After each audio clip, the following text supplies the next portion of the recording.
I'm about to tell you something that still keeps me up at night. Not because it was scary, but because of what it means. What if the most terrifying thing isn't a monster? What if it's your own mind trying to protect you from something it can't survive? John loved his parents more than anything in this world.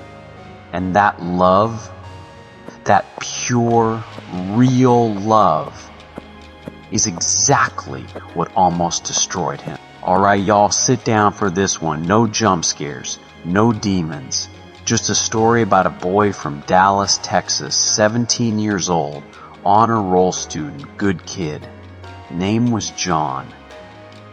John was one of those rare kids, bro. Like genuinely close with his parents.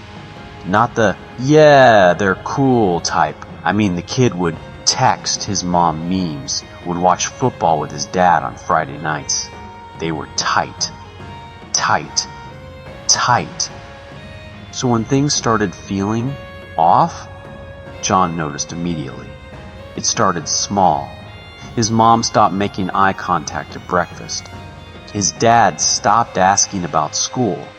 No, how was your day? No jokes at dinner. Just silence. Cold, thick silence. John told himself, maybe they're stressed. Work stuff. Adult stuff. He tried not to take it personal, but it kept getting worse. One evening, John's sitting in the living room doing homework, and he starts thinking, bro, did I do something wrong?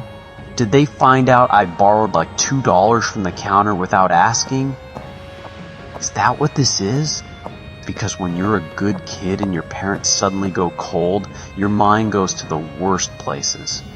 He tried talking to his mom. She looked through him. Not at him. Throw him like he was glass. He tried his dad. Same thing. That man who used to dap him up every morning now wouldn't even turn around when John said goodnight. John started losing sleep. Started second-guessing every memory. Were they always like this? Am I remembering wrong? That's the thing about isolation, bro. It doesn't just hurt you. It makes you question your entire reality. But nothing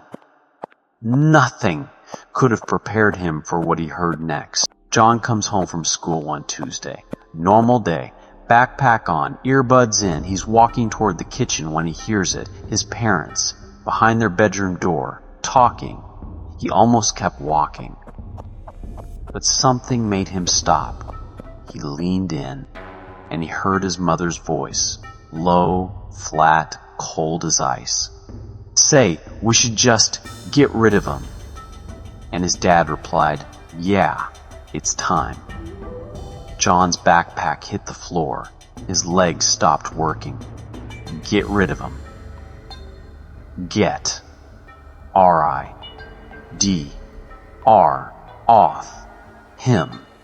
He stood there for 5 seconds that felt like 5 years. His brain screaming, are you Ren? His heart screaming, this can't be real. These are your parents. He ran to his room, locked the door, sat on the floor with his back against the bed, just trying to breathe. It's time. What does that mean? Time for what? His mind started connecting dots that weren't there. The silence, the cold stares, the avoiding him. It all suddenly felt like preparation. Like they had been pulling away on purpose, detaching. So it would be easier. So what would be easier? And then the knock came. 3 hard knocks. His dad's knock. John knew it anywhere. John. Open this door. Now. Not hey bud. Not just open this door. That voice. That tone. John had never heard his father sound like that in 17 years of life. He looked around his room. Window. first floor. Grass outside. The knocking got louder. "Open the door, John!" John threw the window open. He jumped. He hit the grass running and didn't look back until he heard the front door slam open behind him and his dad's footsteps on the pavement, and he turned around just long enough to see his dad running with something in his hand. John's vision tunneled, the world tilted, and he hit the ground.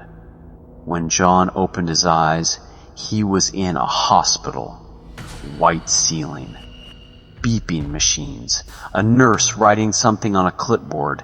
He sat up and immediately started talking, told the nurse everything. The cold stares, the conversation behind the door, his dad chasing him, all of it. The nurse stopped writing. She looked at the doctor. The doctor looked at her. And then the doctor pulled a chair close, sat down, and said something that John will never forget for the rest of his life. He said, "John, your parents passed away 1 month ago. A car accident on I-35. You were at school when it happened." John shook his head. No, that's wrong. He just saw them. He heard them. His dad chased him. The doctor gently said, "John, you've been in acute dissociative grief. Your mind couldn't accept the loss, the silence. That's what absence actually sounds like when your brain tries to recreate someone. It's lost. And the conversation you heard, we should get rid of them. It's time." The doctor paused, then said softly, "John, that was a recording. Your parents had recorded a video before they passed, a surprise. They were planning to tell you they were moving to a bigger house, getting rid of the old one. It was time to give you a better home." John didn't speak for a long time after that. The thing chasing him in the street, the paramedics said when they found him, he was alone. Just a boy running from nothing, collapsing on an empty road at dusk. His dad wasn't there.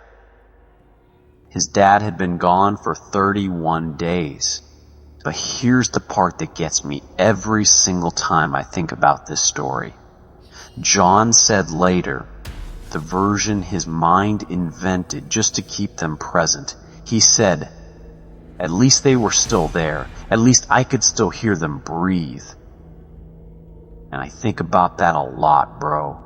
How sometimes grief is so big, so impossible, that your mind would rather build a haunted version of the people you love than face a world where they don't exist at all.